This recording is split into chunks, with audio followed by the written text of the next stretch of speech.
On a eu plusieurs sessions là-bas à Montpellier. Et la première session, on nous parlait du grand rêve de Dieu. Le grand rêve de Dieu. Et on nous a posé la question, est-ce que vous vous rappelez de votre rencontre avec Jésus? Est-ce que vous vous rappelez de... Parce que moi je m'en souviens, hein, c'était des bons moments, des moments précieux. Et est-ce que à ce moment-là, enfin moi c'était le cas, j'avais le sentiment que j'aurais pu faire n'importe quoi. Hein, on reçoit quelque part, on reçoit quelque chose, on reçoit cette révélation, on reçoit le feu, et on aurait pu faire n'importe quoi pour Jésus, parce que du moment où on avait les yeux fixés sur lui, et on pouvait annoncer. Moi je sais qu'une des choses que je racontais partout, c'est dit, maintenant je suis libre. Maintenant je suis libre. Bon, jusqu'au jour où une petite voix m'a dit, t'es libre de rien du tout parce que t'as toujours la main dans ta poche parce que t'as ton paquet de cigarettes. Bon, ça c'était mon cas personnel, hein, c'était pour moi. Et ce jour-là, je suis rentré à la maison, j'ai dit à Justine, t'enlèves le tabac, t'enlèves les briquets, la boîte de cigares, le machin, j'arrête tout. Bon, enfin bref. Les boîtes à penser. Ouais, parce que je fumais le cigare, la pipe, les cigarettes, enfin tout. J'étais une cheminée ambulante. Mais je me suis converti et je continuais. Mais par contre, j'ai eu la chance d'avoir des parents spirituels qui ne m'ont jamais pointé du doigt en me disant « Attention, c'est pas bien ce que tu fais ». Ils savaient que le Saint-Esprit m'aiderait. Donc, j'étais tout feu, tout flamme à cette époque-là. Et les gens de Newfic nous disaient, mais essayons de revenir à ce moment-là, et à ce moment-là, à qui on a dit oui? Est-ce qu'on a dit oui à l'Église? Est-ce qu'on a dit oui à une théologie? Ou est-ce qu'on a dit oui à Jésus et à son royaume? C'est la question qu'on peut se poser. Parce que tous, comme on a, moi le premier, pendant longtemps, je me suis rendu compte qu'on avait dit oui à une Église. On a dit oui à l'Église. Oui à des structures, oui à des façons de vivre la foi. Wow, mais on n'avait pas dit oui spécialement à Jésus et à son royaume. Alors, c'est pour ça ils nous ont dit, le but de Newfield, c'est de nous faire revenir au cœur du pourquoi j'ai dit oui.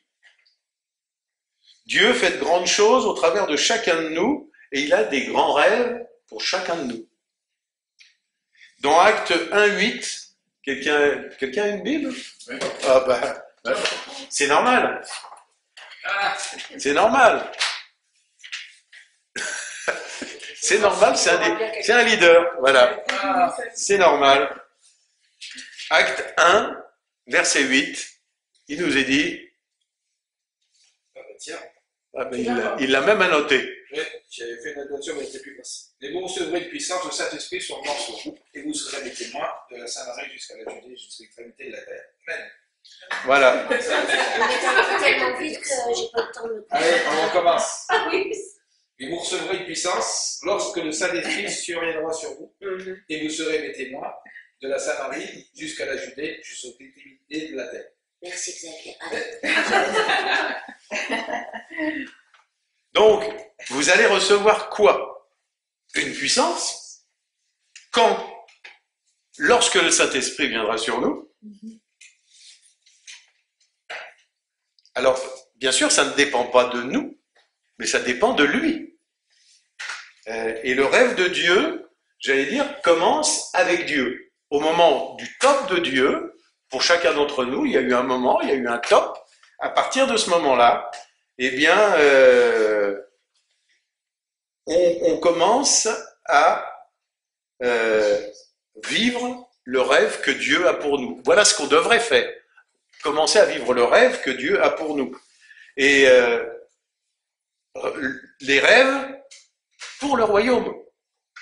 Pas spécialement pour nous, pour se faire plaisir. Et où? Ben, pour nous, c'est ici, là où on habite, dans nos villes, hein, dans nos quartiers. Et il nous disait, on représente, c'est bien en plus qu'on soit un petit groupe, parce qu'il dit, on représente une famille en mission. Et nous faisons partie du rêve de Dieu. Ça a commencé avec Jésus. Après, il avait une garde rapprochée, il y en avait 3. Après, il y avait les 12 au-dessus, puis après, ça s'est propagé dans le monde entier. 70. Voilà. Et nous faisons partie de quelque chose de merveilleux que Dieu a fait, qu'il fait et qu'il fera encore. Parce que c'est pas terminé. On a l'opportunité ici aujourd'hui de poursuivre le grand rêve de Dieu. Et c'est pour ça que nous devons retourner à notre rencontre avec Jésus pour enlever toute la pollution qu'on a eue pendant des années et des années, là où le monde ne nous a pas encore pollué de ses idées, là où la religiosité ne nous a pas atteints, pour profiter de la créativité de Christ. Ah, ils nous ont pas donné de méthode, hein. Ils ont essayé de nous stimuler. Imaginons ce que nous pouvons faire avec Christ individuellement, mais aussi collectivement. Et imaginons ce qu'il peut faire au travers de nous.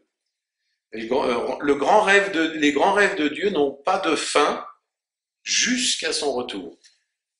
Et ces grands rêves sont, pour nous, seuls, irréalisables. On ne peut pas les accomplir. Mais si nous nous branchons sur le rêve de Dieu, pour ici, par exemple, pour cette région, pour cette ville, là, tout est possible. Mais il faut qu'on se branche sur Dieu.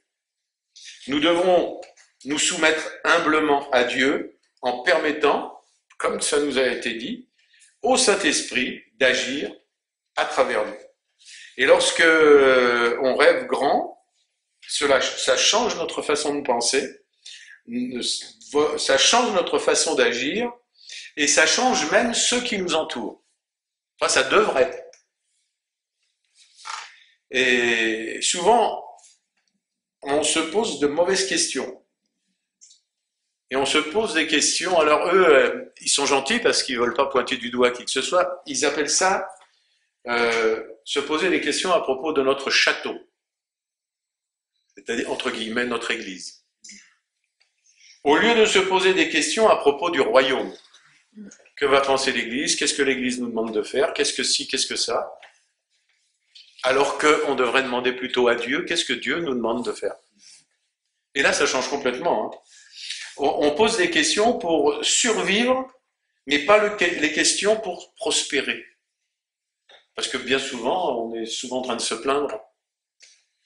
On pense à nous, hein, mais qu'est-ce que... Dieu veut qu'on prospère. Les grands rêves nous amènent à nous poser les bonnes questions.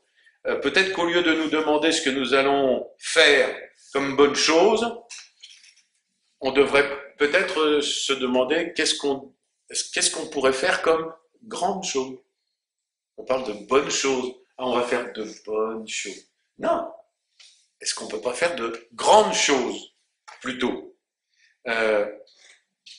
Les grands rêves changent nos prières, car ils nous mènent à nous mettre à genoux et de devenir de plus en plus audacieux devant Dieu.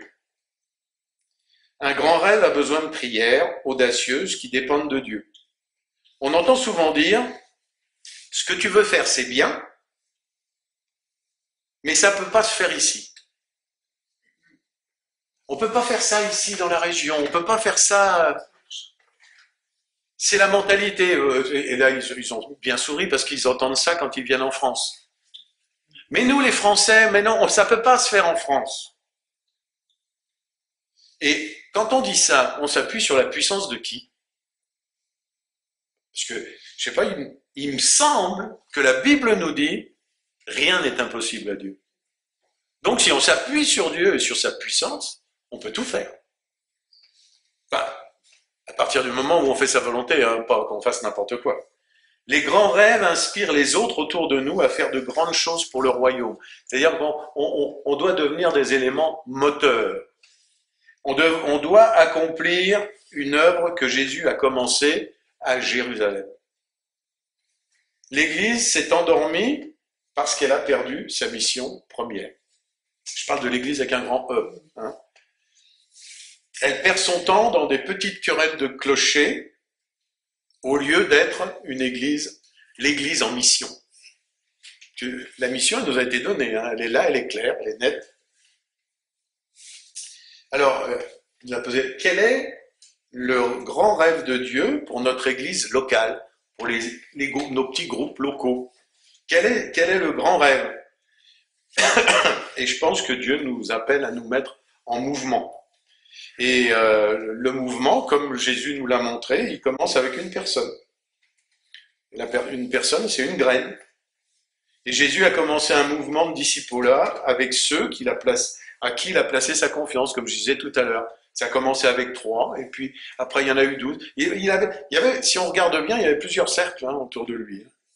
Il y avait vraiment les très proches, il y avait les proches, et puis après il y avait les autres, et puis ça grandissait. Et il n'y a pas de raccourci pour faire des disciples, il n'y a pas de système, il n'y a pas de programme de fabrication de disciples. Il y a des églises qui en ont, des programmes, mais eux, ils nous disent, c'est bon, on apprend des choses, mais c'est pas suffisant. Déjà, un disciple, on pourrait dire, c'est simplement quelqu'un qui suit Jésus. C'est une bonne définition, Paul. Paul dira, lui, quand il parlait à ses disciples, il disait, soyez mes imitateurs alors que je le suis de Christ. Donc c'est simple, on trouve ça dans 1 Corinthiens 11. Alors, le mouvement, parce qu'eux, ils appellent ça des mouvements, des mouvements de disciples, après on parlera de mouvements de leaders, eux, ils appellent ça, c'est-à-dire c'est des chrétiens qui sont en mouvement et qui vont travailler ensemble. Et le mouvement, c'est l'avancement rapide du royaume de Dieu. Lorsque les disciples sont multipliés, il y a des leaders qui se lèvent, il y a des églises qui sont implantées, et en résultat, eh bien, on est transformé. Et chacun d'entre nous a l'ADN spirituel du disciple en mouvement. On a ça en nous. Donc, on doit pouvoir tous allumer, j'allais dire, cette avance rapide de l'évangile, parce que jusqu'à aujourd'hui, on voit que c'est un petit peu ralenti. Et ça se fait donc au travers des leaders, des disciples, des églises, des régions, et on devrait être là pour changer le monde. Pour l'instant, on ne change pas grand-chose. C'est triste à dire, mais en ce moment, c'est plutôt l'islam qui change le monde que les chrétiens, le monde chrétien qui change le monde. Et quand on parle de mouvement, on pense à la mission que Jésus a commencée. Chaque région du monde est différente. Alors, chacun a une culture différente. Et c'est là où ça nous représente, nous on en parle depuis longtemps, on doit s'adapter à la culture du lieu. On ne fait pas les choses, on ne fait pas n'importe quoi, n'importe comment. Donc il y a d'abord la connaissance. Ensuite, il y a les relations. Moi, ce que j'appelle, chez nous, je l'ai toujours dit, que ce soit avec Tyrannus ou avec Essentiel, si vous êtes avec nous, il y a une chose importante, c'est la redevabilité. On doit être capable de se parler, de se dire, si un jour, je trouve que Xavier, il a dit ou il a fait un truc qui me perturbe ou quoi, je dirais, Xavier, je suis pas d'accord avec toi. Je vais lui dire. Et il va pas me regarder en me disant « Ouh, tu m'as blessé, il faut demander pardon ». Ça, c'est le truc dans les églises. On s'envoie du ping-pong en permanence. « Oh, elle m'a pas dit bonjour, elle m'a blessé. » L'autre « Oh, il m'a pas parlé. Oh, il m'a mal... » Faut arrêter avec ça. Faut être capable d'être redevables les uns les autres. On doit faire ce qu'on a dit qu'on allait faire. Ça, c'est souvent que j'en parle, parce que pour moi, c'est quelque chose d'important. On doit encourager, on doit soutenir. C'est ça le discipulat, quelque part. Comment on le voit, le discipulat? Qu'est-ce que l'Église fait avec le discipulat? On dit que le discipulat, c'est de la connaissance, comme je disais tout à l'heure. Les gens doivent apprendre, lire, prier, faire l'école de disciples. Alors, il n'y a rien de mal à tout ça. Il n'y a rien de mal à faire tout ça. C'est pas moi qui sonne. Mais quelque part, si on s'arrête là, lire, prier, faire une école, c'est tronqué, parce que c'est pas complet. Il y a une autre façon de voir le discipolat. Et ils parlent d'un principe, ce qui se passe dans le naturel se passe dans le spirituel. Ce qui arrive, ce qu'on fait dans le... Il y a une incidence dans le spirituel. Par exemple, si on parle de la famille, dans Matthieu 12, au verset 49 et 50, il nous montre que Jésus explique que ses disciples sont sa famille. Il y a un moment donné, on dit, il y a ton père et il y a ta mère qui est là avec tes frères, qui veulent te voir, et lui, il dit, qui sont mes frères et sœurs? C'est, voilà, ceux qui sont là devant moi, c'est-à-dire les disciples. Il montre que sa famille, c'est ça. Moi, alors, j'ai ma famille naturelle, mais ma famille spirituelle, elle est là. Moi, ma famille spirituelle, elle est là. Et Paul parle à plusieurs reprises aussi, en parlant à ses disciples, il parle de ses enfants. Nous devons apprendre l'art de créer une famille. C'est ça être un disciple. Vivre le disciple-là, c'est l'art de créer une famille. Et dans une famille, chaque enfant est différent, chaque enfant a un caractère différent, chaque enfant a des talents différents, chacun est unique. Donc, on fabrique pas des clones, on enseigne au rythme de chacun, comme on essaye de faire nous, au rythme de chacun, en fonction des caractères de chacun, des capacités de chacun. Donc chacun a besoin de soins différents, d'être traité différemment. Et c'est la même chose dans le discipolat. Chacun est unique spirituellement, il a besoin d'un suivi, d'un accompagnement unique. Et l'enseignement de base, c'est le même. Il y a un enseignement bien sûr de base, hein, la parole de Dieu, suivre l'enseignement de Dieu. Le socle, c'est le même, mais l'accompagnement, l'encouragement est différent en fonction de chacun. Par exemple, si on prenait un enfant et un petit, alors plus petit, encore plus petit qu'eux, tout petit, et puis on veut lui apprendre la vie. On veut lui apprendre à se nourrir, on veut lui apprendre à se débrouiller, on veut lui apprendre comment il fera pour travailler, enfin, la vie, quoi, lui apprendre la vie. Alors, on pourrait écrire des manuels, tout un tas de manuels, et puis le jour où vous avez ce petit enfant, vous prenez vos manuels. Alors, pour écrire un manuel sur la vie, hein, on pourrait en écrire, je sais pas moi, un paquet comme ça. Vous prenez le bouquin, vous prenez les bouquins, vous allez dans le berceau, vous mettez les bouquins dans le berceau et vous lui dites « Apprends ça, ciao, je reviendrai quand tu seras grand ». Le discipolat tel que les églises le font, c'est un peu ça. C'est-à-dire, on donne des enseignements et après, pas d'explication. Rien du tout. L'accompagnement individuel doit être différent. La raison principale pour faire des disciples, il ne faut pas qu'on l'oublie, c'est simple, c'est propager la bonne nouvelle et faire grandir l'Église. Mais grandir l'Église avec un grand E, hein, pas la petite Église, hein, pas notre petite Église. Faire grandir et transformer les chrétiens en disciples matures. Ça s'appelle la croissance. C'est la transformation, c'est plus que de la connaissance. La connaissance, c'est bien, mais il y a un accompagnement. Le processus de transformation, c'est le discipolat et c'est les relations. Et c'est avec nos groupes, c'est ce qu'on essaye de tisser, des relations, accompagner les uns les autres, aussi bien dans leurs difficultés que les encourager dans ce qu'on a à faire, comment on a à grandir. Et lorsqu'on regarde la méthode de Jésus avec ses disciples, on voit qu'il a passé beaucoup de temps avec eux. Ces 3 ans et demi, il était presque 24 heures sur 24 avec ses disciples, pratiquement jour et nuit.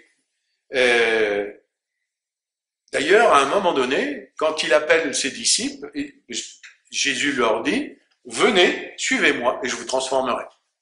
C'est un peu ça qu'il leur a dit, venez. Et je ferai de vous des pêcheurs d'hommes. Donc, je vais vous transformer de pêcheurs à la ligne à pêcheurs d'hommes. Et donc, tous les disciples étaient des diamants bruts. Comme chacun d'entre nous, à un moment donné, on a été des diamants bruts. Et on doit être transformé, on doit être poli au travers des relations que nous avons les uns avec les autres. Et notre challenge, le plus gros challenge pour les leaders, pour les responsables qui vont former des disciples, c'est de passer du temps ensemble pour créer et entretenir des relations. Alors on sait que c'est pas facile, on vit dans un monde où on travaille à 200 à l'heure, il y a le boulot, il y a ci, il y a ça, on a besoin de repos. On peut quand même dégager un petit temps régulièrement pour être ensemble, pour apprendre à se connaître, pour s'édifier les uns les autres.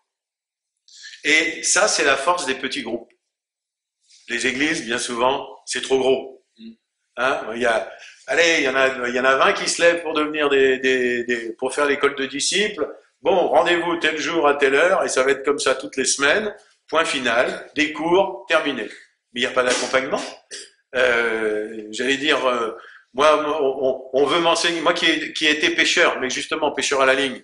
Et à un moment donné, j'ai voulu apprendre à pêcher à la mouche. J'avais des manuels, j'avais acheté le matériel, j'avais tout ce qu'il fallait. C'est pas pour ça que j'allais savoir pêcher à la mouche. J'ai été voir un ancien et il m'a emmené au bord de l'eau et il m'a montré. Il y avait la technique du manuel, mais il y avait la pratique du pêcheur. Donc c'est exactement pareil pour chacun d'entre nous. On doit savoir ce que nous avons entrepris, nous devons savoir ce que nous avons entrepris ensemble, et c'est comme un marathon, c'est pas un sprint. On avance petit à petit. Alors ils ont fait une petite blague, ils ont posé la question, comment on mange un éléphant? En découpant tous les morceaux. Morceau par morceau. On le mange pas tout d'un coup parce qu'on pourrait pas le manger. Donc on va le manger morceau par morceau. Petit à petit. Donc, on grandit petit à petit, on devient un disciple petit à petit. On doit changer notre mentalité et aller vers une stratégie qui mène à faire grandir le royaume et non pas l'Église, pour changer le paysage spirituel de notre environnement. Faire des disciples qui font des disciples, Matthieu 28, nous dit que Jésus avait toute autorité et tout pouvoir. Il a dit, allez et faites des disciples. Donc il nous a donné ce pouvoir qu'il avait. Maintenant, il est à nous. Toute autorité qu'il avait, il nous l'a transférée après sa résurrection. Donc, tous les dons qui nous ont été donnés ne sont pas faits pour nous rendre célèbres, mais pour faire des disciples. On doit être de bons gestionnaires de notre autorité pour ne pas faire d'abus spirituels. Parce que y en a certains qui, avec l'autorité qui leur est donnée, abusent spirituellement des gens. C'est triste, c'est malheureux, mais c'est comme ça. Donc on a à apprendre tout au long de la vie. On est continuellement transformé par le renouvellement de notre intelligence, c'est la Bible qui nous le dit. Apprendre à être et à faire comme Jésus. Et donc un disciple, il nous disait, un disciple est formé pour avoir la passion de Jésus, ça vient de notre cœur, avoir le caractère de Jésus, ça c'est notre âme, et avoir les actions de Jésus, ça c'est notre force. Tiens, ça me rappelle quelque chose, corps, âme et esprit, ou la Trinité. La passion de Jésus, le caractère de Jésus et les actions de Jésus. Et dans 2 Timothée au chapitre 2, il nous est dit « Ce que tu as entendu de moi en présence de beaucoup de témoins, confie-le à des hommes fidèles qui soient capables de l'enseigner aussi à d'autres. » Donc, écouter, obéir, enseigner aux autres à faire de même.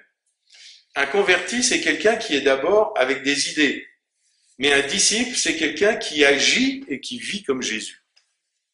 C'est complètement différent. Un disciple de Jésus apprend à s'épanouir en tant qu'être humain, et le suivre, c'est entrer dans la plénitude de pourquoi il nous a créés. Il ne nous a pas créés, déjà il nous a créés pour son bon plaisir, mais c'était quoi son bon plaisir? C'était pour qu'on le fasse connaître aux autres. Et 2 Timothée 2,3 nous dit « Et souffre avec moi les bons comme un bon soldat de Jésus. » Parce que bien souvent, voilà, on reste avec ce que tu as entendu de moi en présence de beaucoup de témoins, confie-le. Mais il y a le verset suivant qui nous dit « Et souffre avec moi comme un bon soldat de Jésus-Christ. » Ça veut dire, Paul il dit quoi? Ce sera difficile, ce sera compliqué, mais n'abandonne pas, quelles que soient les difficultés. On ne voit jamais les choses comme ça. Quand on lit, on passe d'un verset à un autre, c'est-à-dire, deviens un disciple, ça sera dur, ça sera difficile, mais je serai avec toi. Donc, continue le combat. On ne forme pas des disciples pour nous, mais pour le royaume.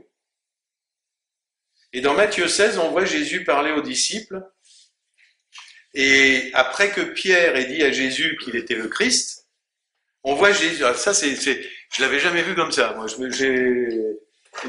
ils ont fait cette parenthèse, ouais, on voit, quand il leur dit, mais qui dit-on que je suis? Et à un moment donné, on leur dit, bon, c'est Jean-Baptiste, c'est un prophète, c'est Élie. Et Pierre lui dit, tu es le Christ, le Fils de Dieu. Et d'un seul coup, Jésus, quelque part, il bénit Pierre. Hein, il l'encourage, il le bénit, il lui parle avec amour, et il lui dit qu'il va l'utiliser pour bâtir son église. Et dans la minute qui suit, il le traite de Satan. Je n'ai jamais fait attention à ça. C'est dans la minute qui a suivi. Il bénit Pierre, et puis par rapport à ce qu'il a dit, mais je te suivrai jusqu'au je dois souffrir, et Pierre lui dit, mais non, je te suivrai jusqu'au bout. Arrière de moi, Satan. Il ne lui dit pas fils de Satan, il le traite carrément de Satan. Et ça, ils nous ont dit, celui qui enseignait a dit, pour moi, c'est une des véritables explications du discipolat. Ça veut dire qu'il y avait un équilibre entre, et ça c'est expliqué dans Jean 1, au verset 14, où il est dit, la parole a été faite chair, et elle a habité parmi nous, pleine de grâce et de vérité. C'est-à-dire que ce passage de Jean 1, 14 explique un petit peu cet incident qui s'est passé entre Pierre qui se fait encenser et après Pierre qui se fait réprimander. Parce que Jésus, lui, il avait l'équilibre entre le niveau de vérité, puisqu'il était déjà la vérité, et être rempli d'amour pour ses disciples. Il fallait leur parler avec vérité, c'est-à-dire les choses sont claires, et d'un autre côté, être capable de dire « je t'aime, je t'encourage ». C'est un équilibre que l'on doit trouver dans le discipolat, pouvoir reprendre quand il le faut, pouvoir honorer et encourager quand il le faut. Et je terminerai avec 2 modèles de discipolat. Ils nous ont parlé de 2 modèles, le modèle de Pierre et le modèle de Paul. Ça a été tous les 2 des disciples, des leaders, des apôtres, et ces modèles nous appellent à changer. Paul avait reçu, après avoir reçu Jésus, lui va rentrer dans de nouveaux endroits pour annoncer l'évangile. Lui, il va enfoncer des portes, des endroits où personne n'a été. Pierre, lui va reprendre le mouvement des croyants existants et puis le faire avancer.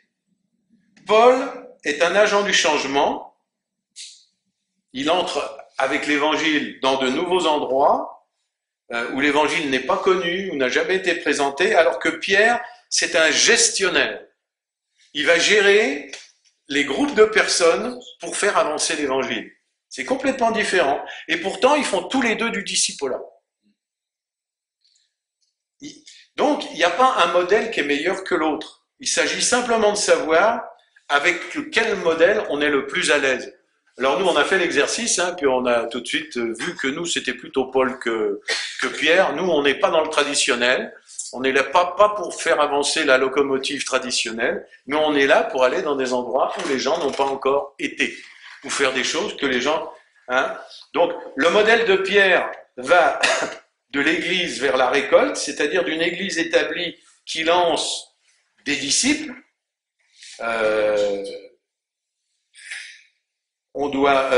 C'est-à-dire on comprend la mission de Dieu, on cible les résultats, on a des buts à accomplir et on va finir par avoir des habitudes spirituelles, la prière, la lecture de la Bible, etc., etc. Le modèle de Paul, lui, correspond à la parabole du semeur, avec la semence et les champs. On va prospecter de nouveaux champs, de nouveaux horizons. Et les questions qu'on pourrait se poser, et que nous on s'est posé, qui allez-vous atteindre? Ou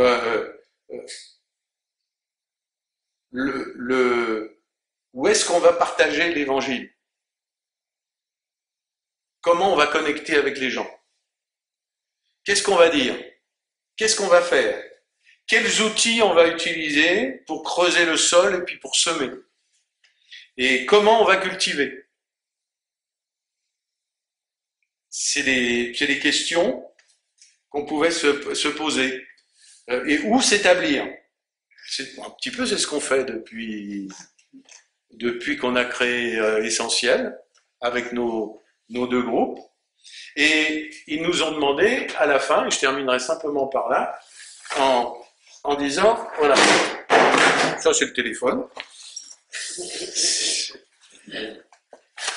Ça c'est le téléphone. Je voulais sortir le truc, j'aurais dû sortir avant.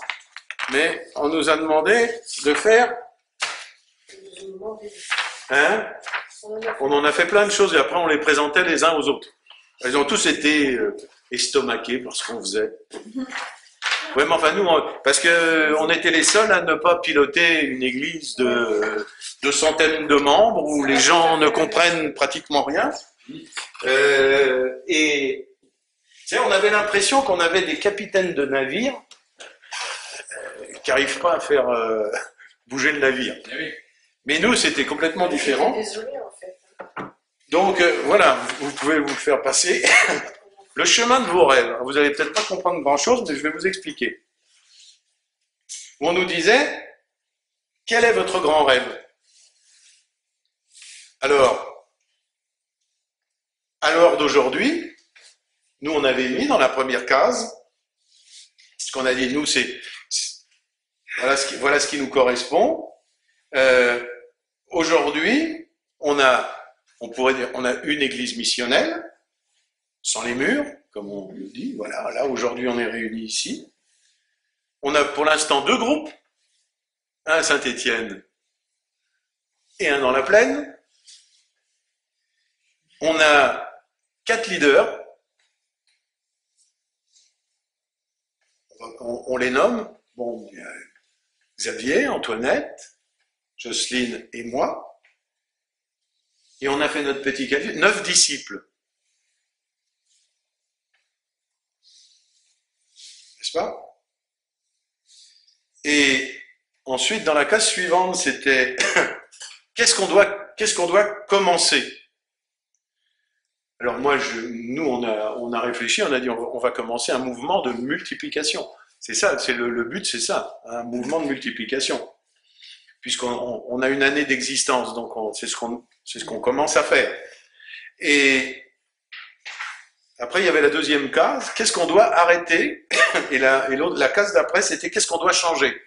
Donc, pour certaines églises ou pour certains mouvements ou certains groupes, ils ont déjà commencé Ils ont commencé pas mal de choses, ils font plein de choses, et puis tu t'aperçois qu'il y a des choses, autant les arrêter tout de suite, parce que tu t'aperçois que ça porte pas de fruits, il n'y a rien. Et puis après, ou alors qu'est-ce qu'on doit changer? Il y a des fois des méthodes, des choses à changer. Alors nous, on a dit, nous, comme on vient de commencer, pour l'instant, on n'a rien à arrêter, on n'a rien à changer. Tout va bien. Et qu'est-ce qu'on doit continuer?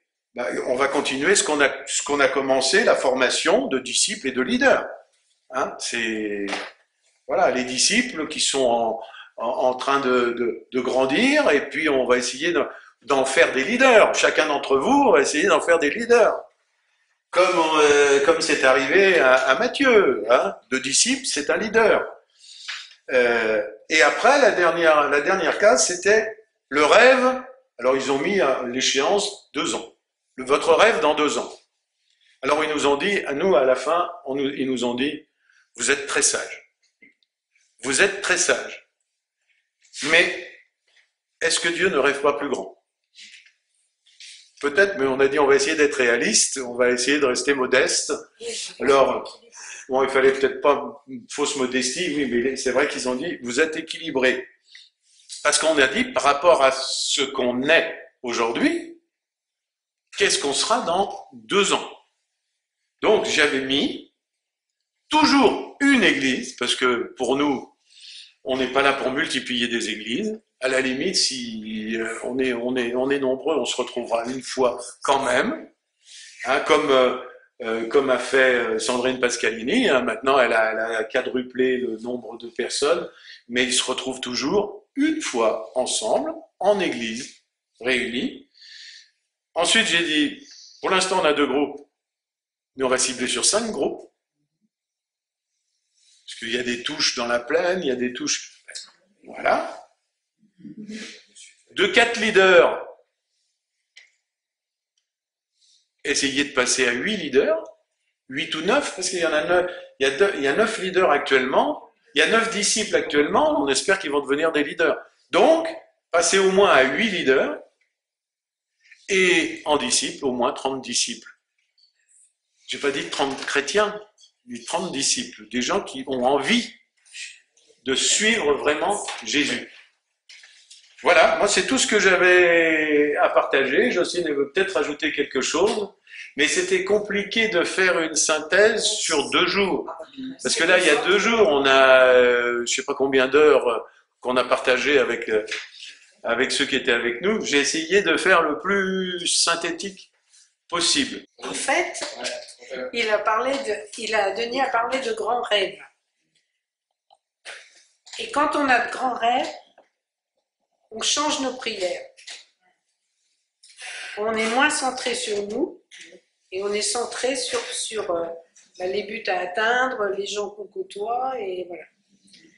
Et les grands rêves amènent à une grande dépendance envers Dieu. Et il disait de faire des prières audacieuses. Et ça nous a été redit d'une autre façon hier soir, enfin pas à nous personnellement, hein, à l'église.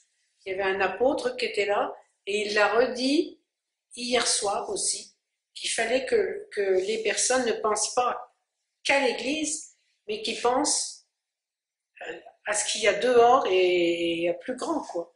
Et pas qu'à eux, parce qu'on a autorité, le Seigneur nous a donné autorité. Et donc, souvent les églises, on n'est pas, voilà, on vient, on écoute et on est un peu frileux, voilà, à part quelques personnes, mais sinon, donc des prières audacieuses, dépendre de Dieu, ça entraîne qu'on va dépendre de Dieu, et ça empêche de dormir. Parce que si on voit petit, on va s'endormir. Il nous faut des défis. Des fois, on appelle ça des grands défis, mais pour nous, on considère qu'il y a des choses qui vont être des défis sur la plaine, voilà, parce qu'on va être dispersé. Et l'église missionnelle, en plus, je trouve que c'est plus compliqué qu'une église normale. Parce que, voilà, on se diversifie, on ne fait pas tous la même chose, parce que Dieu va donner à chacun quelque chose à faire, on n'est pas obligé de se ressembler, de faire les mêmes choses. Il y a des dons qui sont dans les équipes, hein, et voilà, l'essentiel, c'est que ça fasse une communauté, qu'on fasse une famille, et qu'on puisse se retrouver aussi. régulièrement pour partager et pour eh bien s'encourager aussi, hein. Et si vous recevez quelque chose, même quelque chose, ils ont dit d'un peu olé olé, mais partagez-le, parce que Dieu vous a peut-être donné quelque chose qui va faire grandir et que c'est pour ça qu'il est important de savoir quel est notre grand rêve. Hein, donc voilà. Et il nous encourageait déjà à 2 jours après, quand vous les avez dit, quand vous sortez du séminaire, pendant 2 jours, vous vous reposez, puis vous réfléchissez à ce qui a été dit, parce que faut digérer, hein, voilà. Mais c'est ce que je vous encourage aussi, parce qu'il y a peut-être des personnes qui ont quelque chose dans le cœur qu'elles pourraient faire pour Dieu, en disant oui, mais c'est pas, voilà. Et non, vaut mieux le dire, vaut mieux l'expliquer aussi, que les autres comprennent. Il faut aussi que les autres comprennent ce qu'on est en train de faire pour pouvoir s'aider les uns les autres et puis avancer, quoi. Travailler pour, comme ils ont dit, travailler pour le royaume. Et ça, hier soir aussi, hein, il a confirmé des choses qu'on avait, il nous a dit un peu, il confirmait un peu. Le Saint-Esprit travaille, hein. Donc on entend plus ou moins les mêmes choses que ce qui a été transmis aussi à cette convention-là, à ce séminaire. Et même Marc Fayard a fait un rêve qui correspond aussi. Il arrivait d'un mouvement. Et il se demandait pourquoi. Et quand on lui a partagé et tout, on se rejoint. Hein. Donc il y a de nouvelles choses qui se profilent parce que c'est des nouveaux temps. Et des temps qui ne seront pas faciles pour l'Église. Et il va falloir s'adapter et aller de l'avant aussi. Voilà.